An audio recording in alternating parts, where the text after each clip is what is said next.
अभी लाइव हूँ। और अब जो लोग मुझे देख रहे हैं, मैं आप लोगों के लिए परमेश्वर का धन्यवाद कर रहा हूँ। अब वचन को सुने, शेयर करें और आशीषित हो, क्योंकि आज के वचन जो है एक बहुत महत्वपूर्ण वचन है। The secret will of God, परमेश्वर की जो भेद की इच्छा का भेद, परमेश्वर की इच्छा का भेद। हम परमेश्वर का इच्छा जो जानते हैं, लेकिन उसका इच्छा का भेद बहुत लोग नहीं जानते हैं। जो कुछ समय पहले प्रभु ने मुझे रिवील किया था, और उस वचन को मैं कई बार पढ़ा, और उसके बाद परमेश्वर की आत्मा जब मुझसे बात की तो उस वचन को मैंने लिया। मैं आज इंसान के महत्व परमेश्वर के सामने, यानी कि आप और मेरी महत्व रखूंगा, और परमेश्वर की जो छुपा हुआ जो भेद छुपा हुआ था, जो भेद प्रकाश नहीं हुआ था, उस भेद के इच्छा जो था वो क्या है, आज हम उस बात को देखेंगे। और मुझे विश्वास है अब जो लोग जुड़े हुए हैं मेरे साथ, मैं धन्यवाद देता हूँ सिस्टर आरती पौराणिक का, जो मुझे फोन भी किए थे कि मैं कितना बजे लाइव आऊंगा।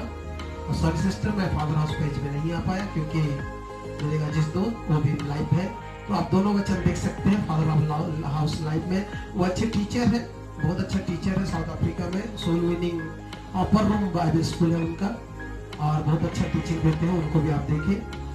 सोनी सिस्टर धन्यवाद, आप मुझे देख रहे हैं। ममिता पात्र सिस्टर, आपको भी धन्यवाद। परमेश्वर आपको आशीषित करे और आपको इस्तेमाल करे।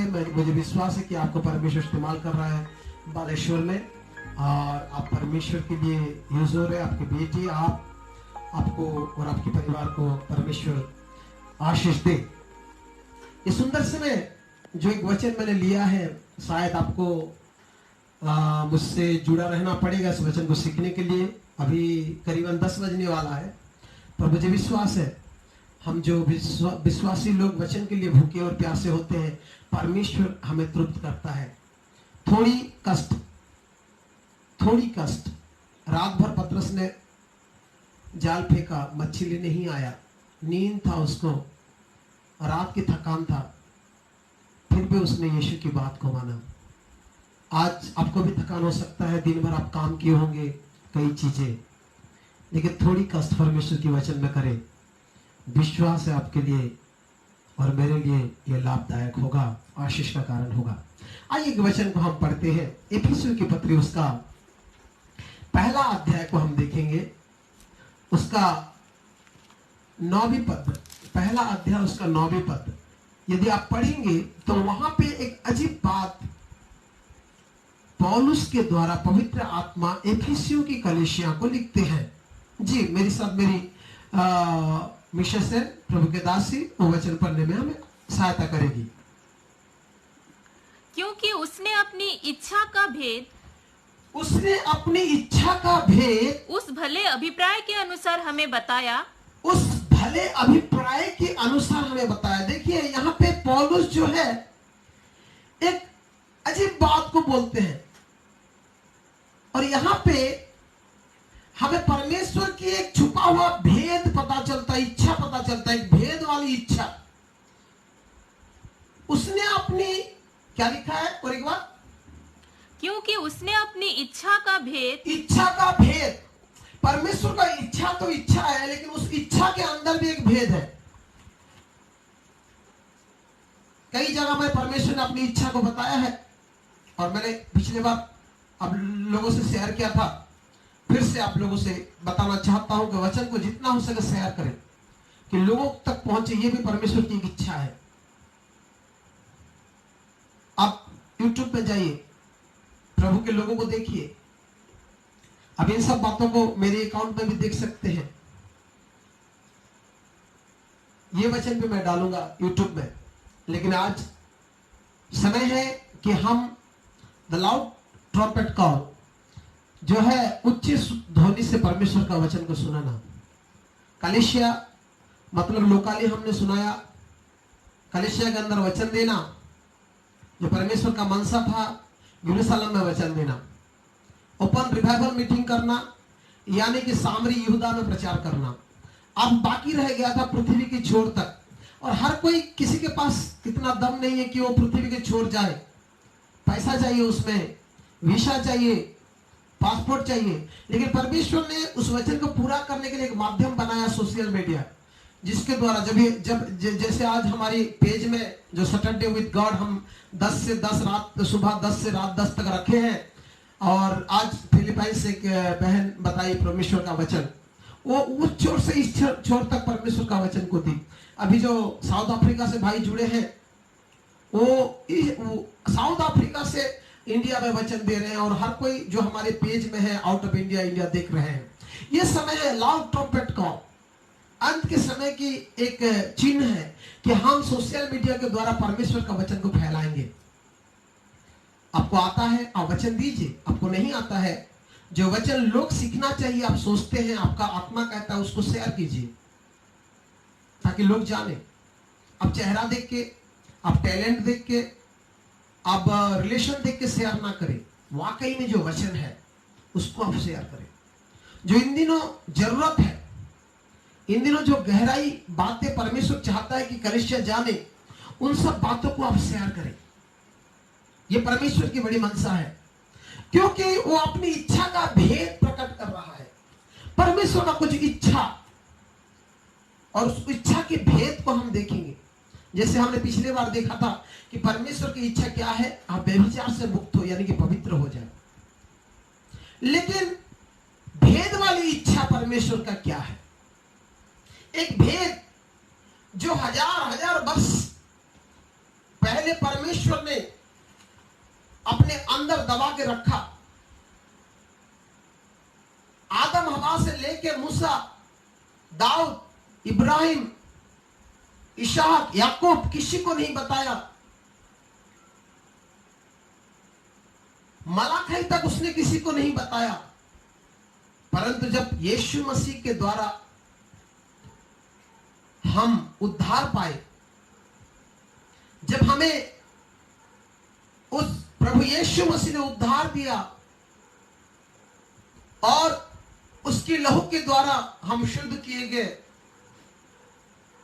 और उसकी आत्मा के द्वारा जब हम अब्बा पिता कह के पुकारे, तब वो अपनी भेद की इच्छा को प्रकट किया। कितनी बड़ी बात है, क्योंकि बाइबल तो साफ कहता है कि उसकी आत्मा के बिना उसके अंदर की बातें कोई नहीं जानता। परमेश्वर की आत्मा के बिना परमेश्वर की बातें कोई नहीं जानता। और वही आत्मा आपको और मुझे दिया गया फ्री। इवन बाइबल कहता है कि हर दिन के लिए।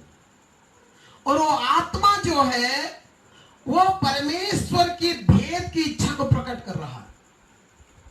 अब इसी एपिसोड में अगर आप तीसरा अध्याय को जाएंगे, वहां पे आप तीसरी पद में, चौथी पद में, पांचवी पद में हर जगह भेद भेद भेद लिखा गया आप देखेंगे। हर जगह में भेद।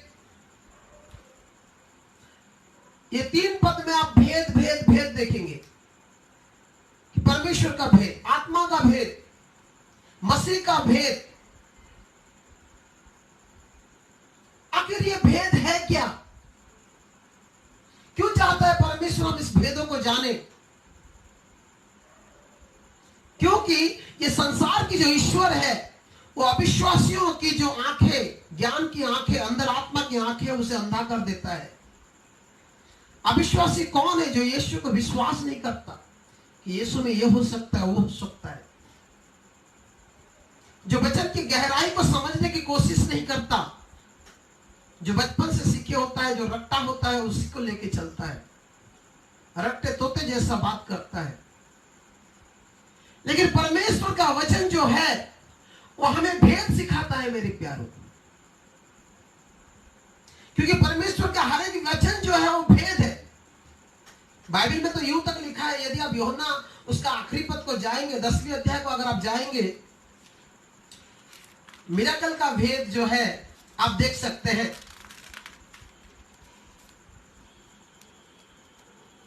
आप 20 अध्याय उसका 31 पद को पढ़े तो वहां पे 30 और 31 पद में आपको दिखाई देगा। और चेला ये गवाही दे के बोल रहे हैं। जी पढ़ दीजिए। यीशु ने और भी बहुत से चिन्ह चेलों के सामने दिखाए, यीशु ने जितना मिराकल किया उससे और कई मिराकल चेलों के सामने किया, जो इस पुस्तक में लिखे नहीं गए, जो इस पुस्तक में लिखी नहीं है। जी, परंतु ये इसलिए लिखे गए हैं, परंतु जितना भी मिराकल यीशु के द्वारा हुआ, हम जानते हैं कि यीशु ने कई मुर्दों को उठाया होगा, परंतु बाइबल में 3 मुर्दों के बारे में लिखा है। एक जायरस का बेटी, दूसरा विधवा का बेटा और तीसरा लाजर। आप देख सकते हैं क्या यीशु और काम नहीं किया होगा? किया होगा। 10 कोढ़ी को ही चंगाई दिया, रास्ते के कोढ़ी को ही चंगाई दिया, और कई कोढ़ी थे उनको भी चंगाई दिया उसने।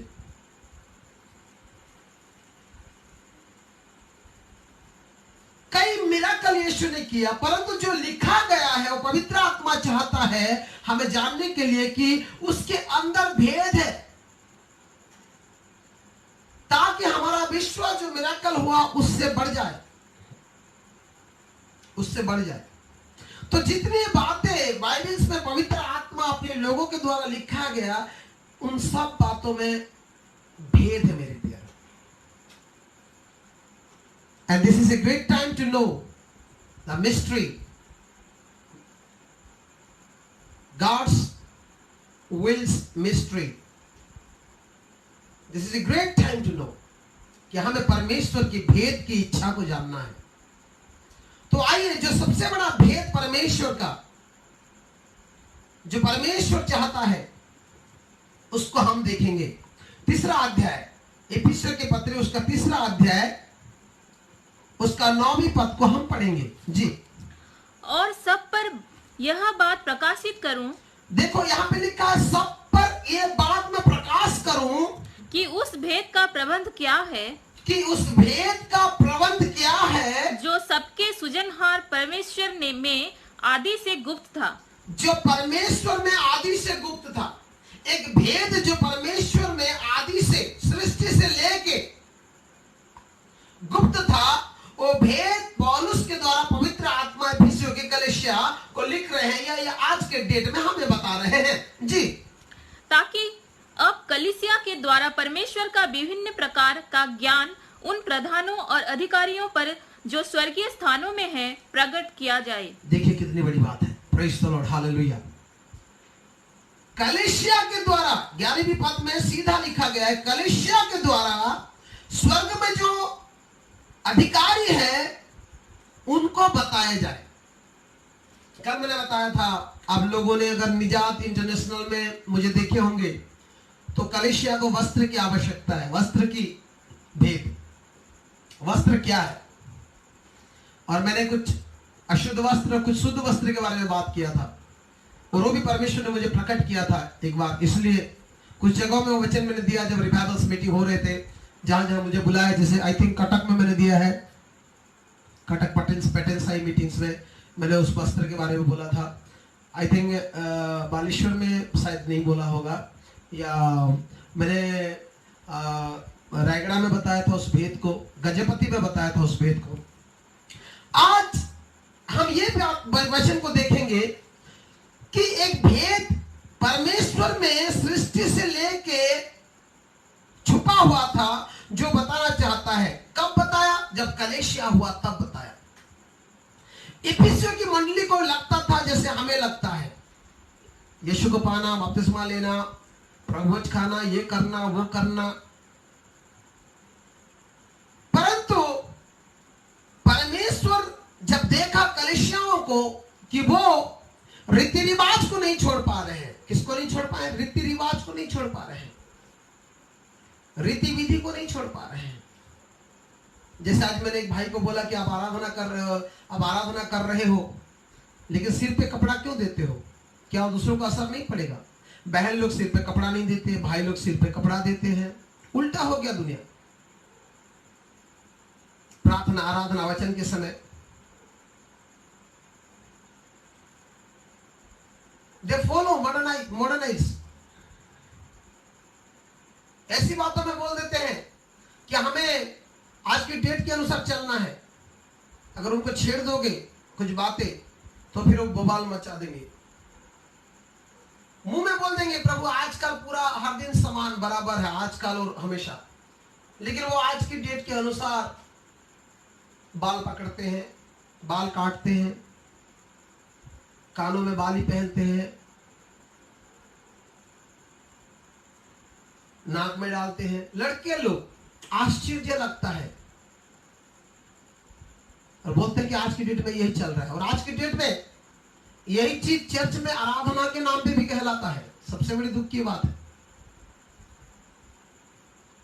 आज यही तामझाम करने वाला लोग ही आराधक कहलाते हैं। मैंने कुछ दिन पहले आप लोगों को बताया था कि आराधना सूझबूझ से किया जाए, क्योंकि वो पवित्र परमेश्वर है, बुद्धि और ज्ञान आत्मा से। मैं ये नहीं कह रहा हूं कि मैं अच्छा आराधक हूं, अच्छा आराधना करता हूं। परमेश्वर जैसा चाहता है हम ऐसा करें। मेरे प्रियो, यहां पे हम इस बात को देखते हैं कि लोगों को रीति विधि जो है खा लिया था। यदि आप कोलोसियों उसका 2 अध्याय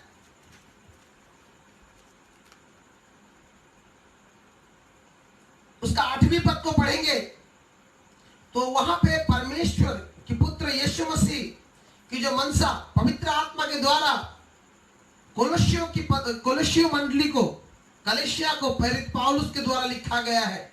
8वें पद को यदि आप पढ़ेंगे जी, चौकस रहो कि कोई तुम्हें उस तत्व ज्ञान और व्यर्थ धोखे के द्वारा अहिर न कर ले, हाँ, जो मनुष्य की परंपराओं और संसार की आदि शिक्षा के अनुसार है, पर मसीह के अनुसार नहीं। यस, यहाँ पे साफ लिखा है कि चौकस रहो।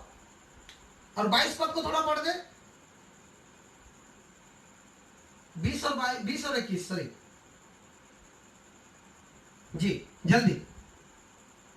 2 अध्याय 20 और 21। जबकि तुम मसीह के साथ संसार की आदि शिक्षा की ओर से मर गए हो, जबकि तुम संसार के आदि शिक्षा में मसीह के साथ मर चुके हो, तो फिर क्यों उनके समान जो संसार में जीवन बिताते हैं, और ऐसे विधियों के वश में क्यों रहते हो, कि यह न छूना, उसे ये ना छूना, ये ना खाना, ये ना पीना, ये सब क्यों करते हो? क्यों संसारिक लोगों की विधियों के साथ हम परमेश्वर की विधि को या परमेश्वर के अनुग्रह को या परमेश्वर की स्वतंत्रता को हम तौलते हैं, एक जैसा करते हैं? ये गलत है। यही बात तो यीशु मसीह ने समझाया, तब लोगों ने उसका घृणा की। यदि आप मत्ती उसका 15:8 को पढ़ेंगे या मार्कुस 7:13 पढ़ेंगे तो वहां पे आपको यीशु मसीह ये बात कहते हुए दिखाई देंगे। मार्कुस उसका 7:13। इस प्रकार तुम अपनी रीतियों से जिन्हें तुमने ठहराया है परमेश्वर का वचन टाल देते हो। रीति विधि के चलते हम परमेश्वर का वचन को टाल देते हैं। आज फादर डे, कल मदर डे, परसों मदर डे, ये डे वो डे चर्च में पालन किया जाता है। पवित्र आत्मा की बातों को, भेद को लोग आज समय नहीं देते। कैसे जान पाएंगे? जिस दिन परमेश्वर के पुत्र यीशु मसीह के द्वारा कलीसिया रिस्टोर किया गया,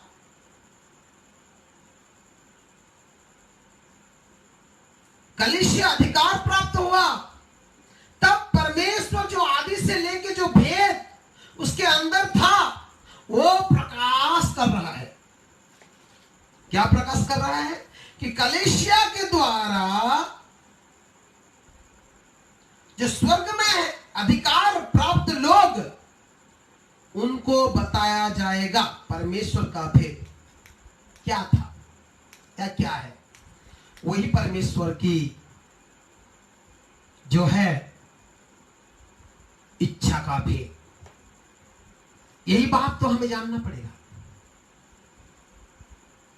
तो आइए हम कुछ को देखते हैं जो यीशु मसीह अपने प्रचार काल में कहते हैं। यदि आप लूका उसका 19 अध्याय 10 पद को पढ़ेंगे तो वहां पे यीशु एक बात को कहते हैं। वो बात क्या है, थोड़ा पढ़ देंगे। क्योंकि मनुष्य का पुत्र खोए हुओं को ढूंढने और उनका उद्धार करने आया है। क्या मनुष्य खोया था?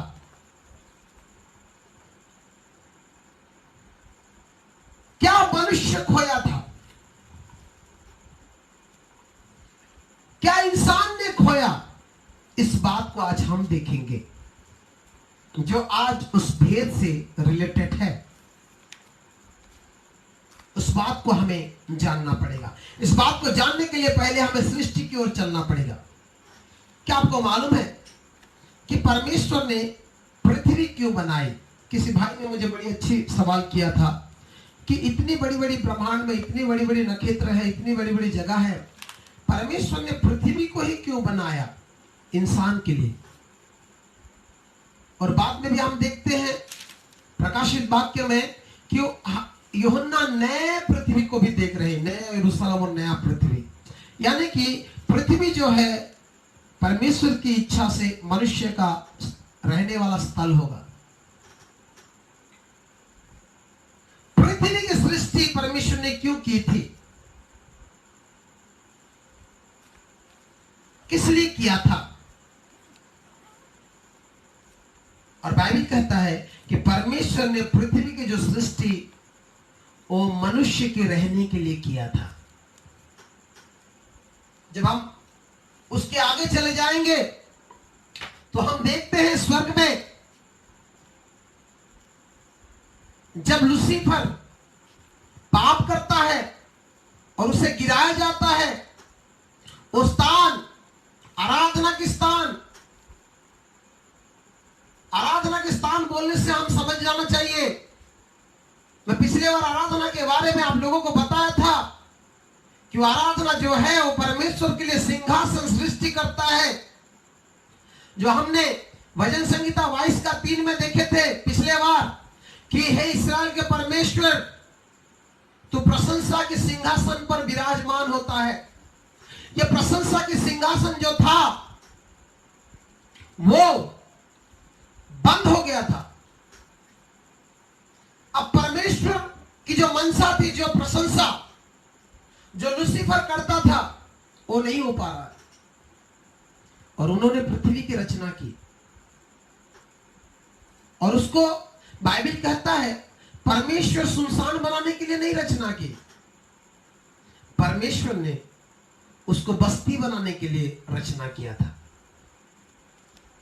यदि आप मेरे साथ ईसाया नबी का पत्री, ईसाया नबी, आयशाया उसका 45 उसका 18 पद को पढ़ेंगे तो वहां पे आपको इस बात मिल जाएगा। जी पढ़ दीजिए।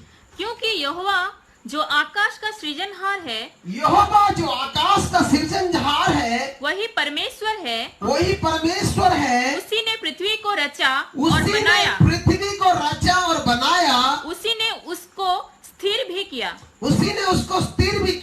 उसने उसे सुनसान रहने के लिए नहीं, पृथ्वी को सुनसान रहने के लिए नहीं, परंतु बसने के लिए रचा। कहीं ना कहीं परमेश्वर का इच्छा था कि मैं पृथ्वी को बनाऊंगा या पृथ्वी को बनाकर मैं वहां पे अपने लिए आराधना करने वाले, मेरे सिंहासन, आराधना का सिंहासन बनाने वाले लोगों को मैं बसाऊंगा। उसकी पहली इच्छा था कि पृथ्वी जो है वो बस्ती बन जाए, वो बस्ती हो। तभी तो एदन की वाटिका में आदम और हवा को कहते हैं फलो फूलो, पृथ्वी को भर दो। जब वो आशीष देते हैं आदम हवा को, जब वो औरत और आदमी बना के सृष्टि किए और उन्होंने ये आशीष देते हुए ऐलान किया कि जाओ फलो फूलो पृथ्वी को भर दो। परमेश्वर का यह मनसा था कि परमेश्वर पृथ्वी सुनसान ना हो, परंतु पृथ्वी क्या बने? बस्ती बने। अब अच्छे से पढ़ना अपनी बाइबल में 45 का उसका 18 ईसाया नबी की पत्री। जिस परमेश्वर ने पृथ्वी को बनाया वो खाली सुनसान रहने के लिए नहीं बनाया था, वो बस्ती के लिए बनाया था। वो चाहता था कि पवित्र जाति बने आदम और हवा के द्वारा।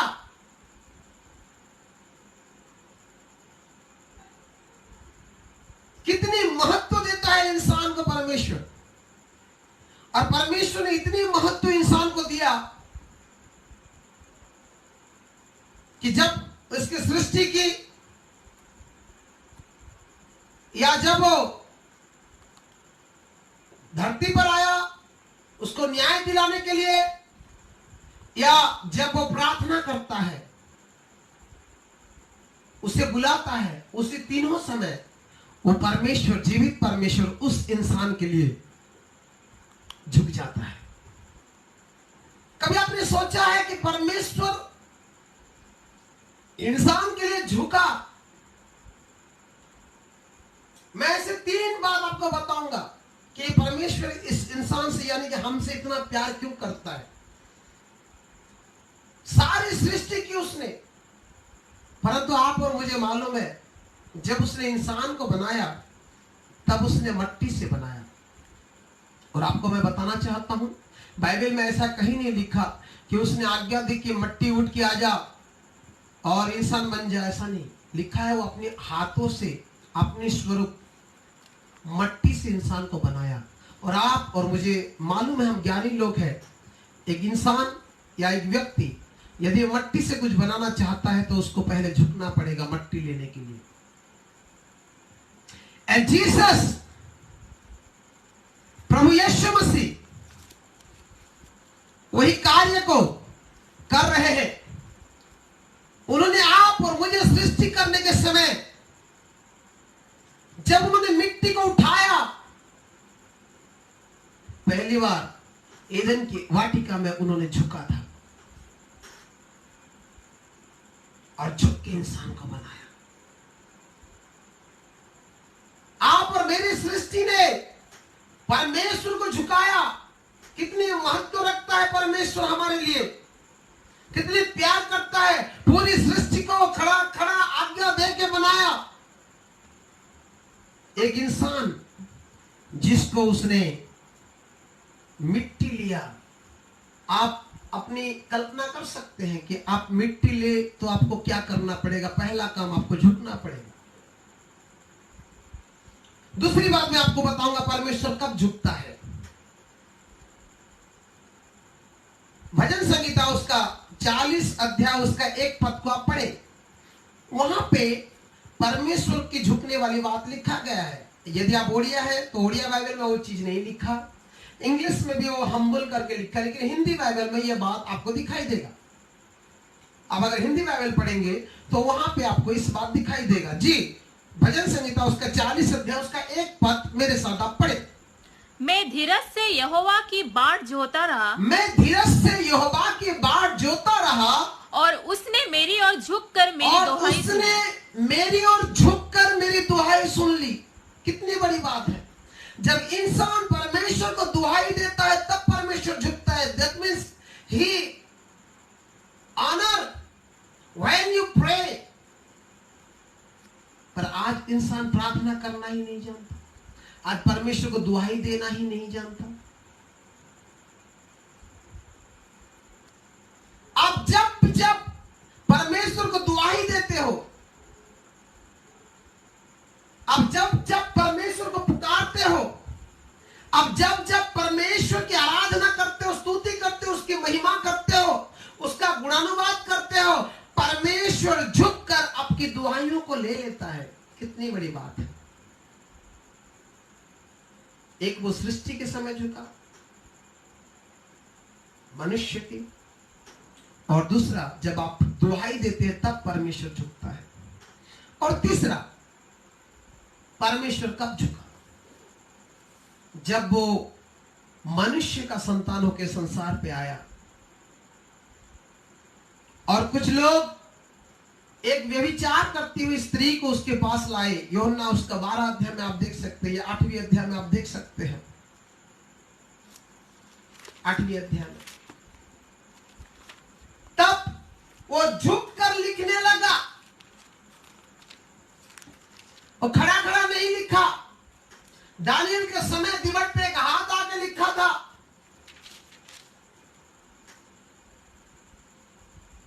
लेकिन इस व्यभिचारी स्त्री के केस में वो जो हाथ दानियल के समय स्वर्ग से आके लिखा था, मनुष्य का पुत्र का हाथ लिखा है, मनुष्य का समान एक हाथ, वो हाथ इस धरती पे था आज से 2020 साल पहले। और उसी समय वो झुक कर लिखने लगा। जब जब प्रभु आपको बचाना चाहता है वो झुकता है। एक बेविचारी स्त्री को बचाने के लिए मेरे यीशु ने झुका। वो खड़ा खड़ा डिसीजन नहीं दिया। वो खड़े खड़े कुछ अबड़ंग जबड़ंग नहीं किया। वो झुक गया और झुक के उसने लिखने लगा। और हम जानते हैं कि सारे लोग दोष लगाने वाले वहां से चले गए। तब यीशु कहते हैं, जा, मैं भी तुझे दंड नहीं देता, आज से पाप मत करना। यीशु सृष्टि की, आपकी सृष्टि के समय झुका परमेश्वर। और आप जब जब दुहाई दिया, दूसरा उस समय झुका। और तीसरा आपको बचाने के लिए हमेशा झुका। कितनी बड़ी बात है। इसीलिए आज परमेश्वर उस इंसान को महत्व देता है। लेकिन हम इंसान, ईसाया नबी में लिखा गया है 2 अध्याय में, हे आकाश की पक्षियों सुनो, देखो गैया जो है अपनी चरनी को पहचानता है, गधे जो है अपने कून को पहचानता है, परंतु इस्राएल मेरे लोग अपने सृष्टिकर्ता को नहीं पहचानते, नहीं जान पाते। कितनी बड़ी धोखा हो गया। परमेश्वर ने योजना बनाया कि मैं अपने लोगों के पास जा रहा हूं जिनको मैंने अपने हाथों से बनाया है। हम कल्पना करके बोल सकते हैं कि वहां वो झुक के हमें बनाया है। जब भी वो इंसान दुहाई दिया, मैं झुक के देख उसका सुना और ये भरोसे के साथ यीशु धरती पे आते हैं। लेकिन यूहन्ना लिखते हैं 1 अध्याय में ही कि उन्होंने अपने लोगों के बीच आया उसने, और उसके लोगों ने उसको पहचाना नहीं। वही इंसान है आज आप और हम, उसको पहचानने से इनकार करने वाले। फिर भी जब भी हमें दाग लगता है, जब भी हमारे ऊपर संकट आता है, वो झुक जाता है आप और मुझे बचाने के लिए। मेरे प्रियो, यही महत्व है इंसान का, आप और मेरा, परमेश्वर की दृष्टि में। इसलिए उसने पृथ्वी को बनाया कि वहां पे इंसान रहे, वहां पे बस्ती बने, एक पवित्र प्रजा हो। क्योंकि 1/3 स्वर्गदूत जो है शैतान के साथ गिर चुके थे। एक आराधना का सिंहासन नहीं बना था।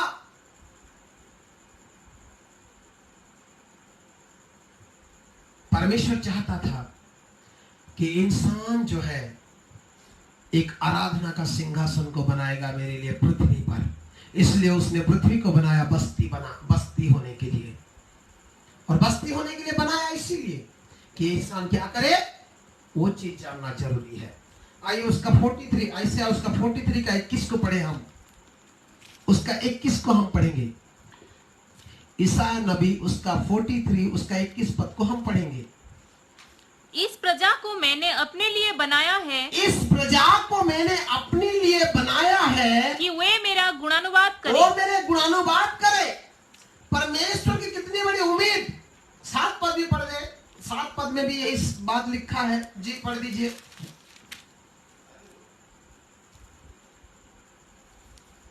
हर एक को जो मेरा कहलाता है, हर एक जो मेरा कहलाता है, जिसको मैंने अपने महिमा के लिए मैंने सृजा, अपनी महिमा के लिए सृष्टि किया है या सिरजा है।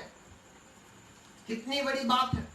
7वीं पद और 21वां पद को आप पढ़ेंगे 43 का, तो यहाँ पे जो पृथ्वी परमेश्वर बस्ती बनाने के लिए योजना बनाया था, उसकी योजना, उस बस्ती में रहने वाला लोग जो इंसान बनेंगे वो परमेश्वर के गुणानुवाद करे या उसकी महिमा करे, इसलिए बनाया था। इसलिए परमेश्वर ने बनाया था। और यीशु उस खोया हुआ चीजों को वापस करने के लिए आया, क्योंकि पुराने नियम से लोग पशु बलि, मेल बलि, होम बलि, ये सब चढ़ाते आए अपने पापों के लिए। और ये सब पाप से तो लोगों को मुक्ति देता था, परंतु परमेश्वर का सिंहासन नहीं बना पा रहा था। इसीलिए इब्रानियों की पत्री उसका 13 अध्याय में लिखा है कि तुम अपनी होठों की बलि उसको चढ़ाओ, जिससे वो प्रसन्न होता है। सबसे बड़ी बलि है होठों की बलि।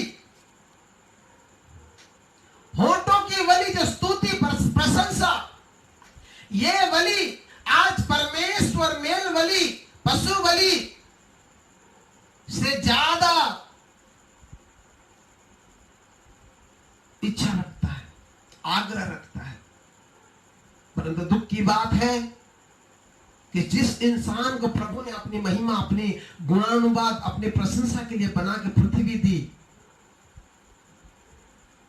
उस इंसान आज तक नहीं समझा कि मुझे परमेश्वर की महिमा करना है। मैं सृष्टि ही हुआ हूं परमेश्वर की महिमा के लिए। आज कई डिजाइन के लोग आप देखेंगे, कई पद पदवी के लोग देखेंगे, ऊंचा नीचा हर एक लोग आप देखेंगे।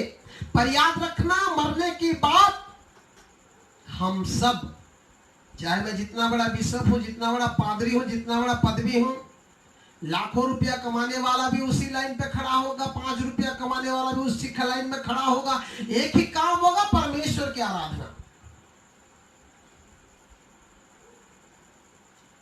अपने होठों की बलि चढ़ाना।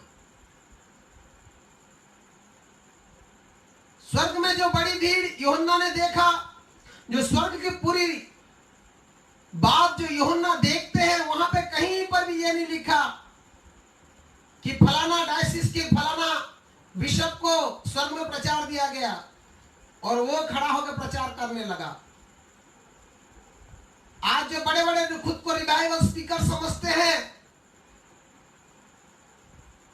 उनको प्रभु ये लिस्ट में नहीं रखा कि वो प्रचार करेंगे बुधवार को या गुरुवार को या शुक्रवार को। उनके लिए 3 दिन का रिवाइवल मीटिंग यीशु नहीं रखेगा उधर।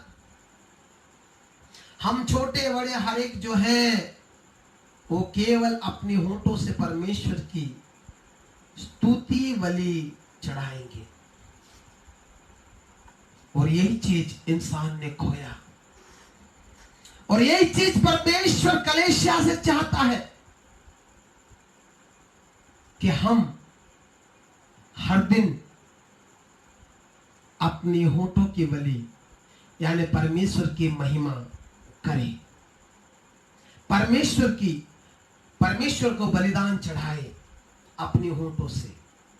पढ़े इब्रानी का उसका 13 अध्याय उसका 15 पद को यदि आप पढ़ेंगे तो वहां पे वो बात आपको दिखाई देगा। जी पढ़िए। इसलिए हम उसके द्वारा स्तुति रूपी बलिदान अर्थात उन होठों का फल जो उसके नाम का अंगीकार करते हैं, उसके नाम का अंगीकार करते हैं, जो प्रभु के नाम की अंगीकार करते हैं, परमेश्वर के लिए सर्वदा चढ़ाया करें। क्योंकि हमारी जो महान बलिदान, जो महान मेमना, जो युवा मेमना बलि हो गया, और ना वो प्रसन्न है मेल बलि से, ना पशु बलि से, परंतु वो प्रसन्न है आपकी होठों की बलिदान से। इसलिए मैंने ऑर्डर ऑफ सर्विस में बताया था कि जो हम कलीसिया में करते हैं 5 बातें 4 बातें, जहां जहां भी जैसा सिस्टम है, प्रार्थना, वचन, स्तुति यानी कि प्रशंसा, आराधना, दान, भेद या नोटिस कई जगह में होता है, कई जगह में गवाही भी होता है। ये जितने भी चीजें हैं, 4 चीजें कलीसिया के लिए है, वचन, प्रार्थना, गवाही, नोटिस या दान, भेद। ये 4 चीजें कलीसिया के लिए है, परंतु एक ही चीज हम परमेश्वर के लिए करते हैं, क्या वो है आराधना, अपने होठों की बलि चढ़ाना। दुख की बात है कि आज जब कलीसिया इकट्ठा होता है, आराधना हर किसी के अंदर नहीं होता।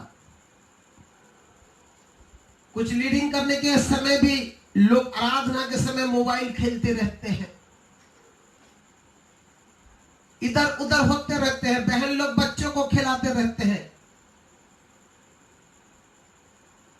घर में कभी बच्चों को टीवी दिखाते समय कुरकुरे या लेस नहीं देते, चिप्स नहीं देते, लेकिन चर्च में लाएंगे तो बिस्कुट कुरकुरे लेके आते हैं और बच्चा उसी दिन में खेलते रहता है, दूसरों को भी डिस्टर्ब करता है, ना मां आराधना करता है ना दूसरी आराधना कर पाते हैं। कितनी गंदी आदत डाल दिया है आज कलीसिया में। क्या प्रमाण करना चाहते हैं? क्या आप सोचते हैं कि यही सच्चा होठों की बलि या परमेश्वर की उपस्थिति आने का अर्थ होता है? ये गलत है मेरे प्यारों। बचपन से अपने बच्चों को सिखाओ। जैसे आप टीवी देखते देखते आपका बच्चे को सिखा देते हैं, वो चिल्लाता नहीं है, उसको मालूम है कि टीवी चल रहा है, वो टीवी चलते ही चुपचाप बैठ जाता है। ऐसे ही आप अपने बच्चों को सिखाएं कि प्रभु की उपस्थिति में जाने के समय चुपचाप बैठना है। अब आदत डालो उनके अंदर। आप खुद उनको मोबाइल पकड़ा दोगे, चिप्स पकड़ा दोगे, कुरकुरे पकड़ा दोगे तो बच्चा क्या सीखेगा? आज चर्च की हालत जो है, जो चर्च, जो कलीसिया, जो मंडली एक गवाही होना चाहिए स्वर्ग में अधिकार प्राप्त हुए लोगों को लिए, आज वो कलीसिया गवाही ना बनकर धीरे धीरे परमेश्वर की महिमा से क्षीण होते जा रहा है। जैसा इंसान, रोमी में लिखा गया है कि वो परमेश्वर की महिमा से नीचे हो गया।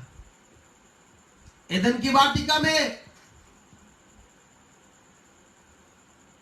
जो महिमा परमेश्वर ने मनुष्य को दिया था, जो अधिकार परमेश्वर ने मनुष्य को दिया था, वो खो दिया। इसलिए तो रोमी उसका 3:23 कहता है कि हर एक पाप किए और परमेश्वर की महिमा से नीचे गिर गए। आज यीशु ने उसी महिमा को लौटाया, जो खो गए थे हम वो दिलाया, एक कलीसिया बनाया, और वो चाहता है कि हम गवाह बने स्वर्ग में जो अधिकारी लोग हैं उनके सामने। हम ऐसी आराधना करें, ऐसी हमारी चाल चलन हो, ऐसी हम परमेश्वर की उपस्थिति में खड़े हो, ऐसे लोग हमें देख के बोले कि ये प्रभु की जन है, कि परमेश्वर गर्भ से स्वर्ग में प्रभु की पुत्र, परमेश्वर का पुत्र यीशु मसीह सिंहासन पर खड़ा होकर बोले देखो यही मैं चाहता था। अधिकारियों को बोले कि यही मेरी मंशा था, यही मेरी पिता के अंदर आदि से लेकर गुप्त ये इच्छा था कि मैं ऐसी आराधना करने वालों को बनाने के लिए, यानी कि पृथ्वी को बनाया था, ऐसे आराधक के लिए मैंने पृथ्वी को बनाया था। ऐसी मनसा, ऐसे मन लेके प्रार्थना, आराधना, दुआई मांगने वालों लोगों को लिए मैंने पृथ्वी को बनाया था। आज मैंने अपने लहू दे के वो पूरा किया। ये बात आज क्या आप और मुझे देख के, आप और मेरे कलीसिया को देख के यीशु कह रहे हैं अधिकारियों को जो स्वर्ग में है? यदि नहीं है तो कहीं ना कहीं हमें सुधरना पड़ेगा। या तो जैसे मनुष्य, सब मनुष्य पाप करके परमेश्वर की महिमा से रहित हुए, ऐसे हम भी, जो 4 अध्याय इब्रानी उसका 1 पद में लिखा है कि प्रतिज्ञा होते हुए उसकी विश्राम में, उसकी विश्राम में प्रवेश करने की प्रतिज्ञा होते हुए कहीं हम उस प्रतिज्ञा से टल ना जाए।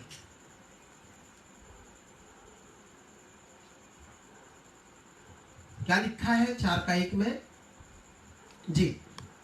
इसीलिए जबकि उसके विश्राम के में प्रवेश करने की प्रतिज्ञा अब तक है। हाँ, लोगों को ये लगता है कि यीशु ने प्रतिज्ञा किए कर दिया है, मतलब हम जो भी करेंगे उल्टा सुल्टा वो ले जाएगा हमें। वो प्रतिज्ञा को वादा तो किया है जी, तो हमें डरना चाहिए। ऐसा ना हो कि तुम में से कोई जन उससे वंचित रह जाए। हम उससे वंचित रह जाए। मेरे प्रियो, आज परमेश्वर की वो स्वर्गीय गुप्त इच्छा को जाने। वो अनादिकाल से उस इच्छा को रखा था, अपने हृदय तले दबा कर रखा था। उसने बस्ती बनाने के लिए पृथ्वी बनाई। वो चाहता था कि पवित्र जाति बने और मेरी आराधना करे। और जब उसने बनाया तब वो आपको बनाने के समय एक एक्स्ट्रा ऑर्डिनरी कार्य किया। सबको उसने मुंह से बोल के सृष्टि कर दी। सारी इतनी बड़ी बड़ी सूरज ताराएं जो दिख रहा है, परंतु आप और मेरे आदि पिता माता को बनाने के समय, यानी कि हम मनुष्य को बनाने के समय, हम परिकल्पना कर सकते हैं कि उसने ना बोला ना कुछ किया। जैसे मट्टी ईंट उठा के बनाते हैं ऐसे उसने उठाया और बनाया। उसकी इच्छा था कि इस आदम और हवा के द्वारा एक पवित्र जाति निकले, एक पवित्र झुंड निकले और वो आराधना का सिंहासन को बनाए जहां पे मैं विराजमान रहूंगा। परंतु उस इंसान ने पाप कर कर उस चीजों को खो दिया, उस अधिकार को खो दिया, उस रूलिंग पावर को खो दिया। वो जो आशीष था रूल करने का, वो दास बन गया। उसको जो ब्लेसिंग दिया गया था वो कर्स हो गया और परमेश्वर की महिमा से वो नीचे गिर गया। परमेश्वर को ये बात अच्छा नहीं लगा। वो अपनी उत्पत्ति से लेकर जो इच्छा किया था, गुप्त रखा था, वो अपनी बेटा को भेज के संसार पे आज से 2020 साल पहले पूरा किया। आज वो कलीसिया को बनाया और उस क्या किया, बना के स्वर्ग में चला गया और स्वर्ग में वो सिंहासन पर विराजमान हो गया। और जैसे ही स्वर्ग पर विराजमान हो गया, हम देख सकते हैं पहला पत्रस में कि जी पढ़ दीजिए। वह स्वर्ग पर जाकर परमेश्वर की दाहिनी ओर बैठ गया और स्वर्गदूत और अधिकारी और सामर्थी उसके अधीन किए गए हैं। Wow, praise the Lord, hallelujah. जैसे ही यीशु मसीह क्रूस पे मरे और तीसरा दिन मुर्दों से जी उठे, कलीसिया को उसने सब कुछ दे के वो स्वर्ग चले गए। जैसे ही स्वर्ग में चले गए, पहला पत्रस उसका 3:22 में लिखा है कि परमेश्वर ने उसके पांव तले स्वर्ग के सारे अधिकारी, सब पदवी के लोगों को उसके पांव तले कर दिए। सबके ऊपर वो सिंहासन पर बैठे। कहीं ना कहीं स्वर्ग में एक बात चला होगा, यीशु आप गए, संसार में क्या हुआ, कैसा हुआ, क्या होने वाला है। प्रभु की आत्मा बड़ी सामर्थ्य से, बड़ी उम्मीद लिए ये बता रहे हैं कि मैंने जो कलीसिया बनाया वो तुम्हारे लिए उद्धार का एक उदाहरण का कारण बनेंगे। देखना, जो मेरी मनसा था अनादिकाल से, जो मैंने आदि से छुपा कर रखा था, वो मेरे कलीसिया पूरा करेगा, मेरे कलीसिया के द्वारा पूरा होगा। परंतु परमेश्वर क्या आज वो चीज आप और मेरे से देख रहा है? आज थोड़ी अपने आप को परखे, देखें, हम जो कलीसिया में है या हम जो आज परमेश्वर की कहलाते हैं, क्या आज हमारे द्वारा उस परमेश्वर की छुपी हुई भेद की इच्छा पूरा कर रहा है? परमेश्वर आप सबों की आंखें को खोले। May God bless you all। मुझे विश्वास है आज रात भी परमेश्वर आपसे बात किया है। प्रभु ने चाहा तो और कुछ बातों को लेके आगे हम जुड़ेंगे।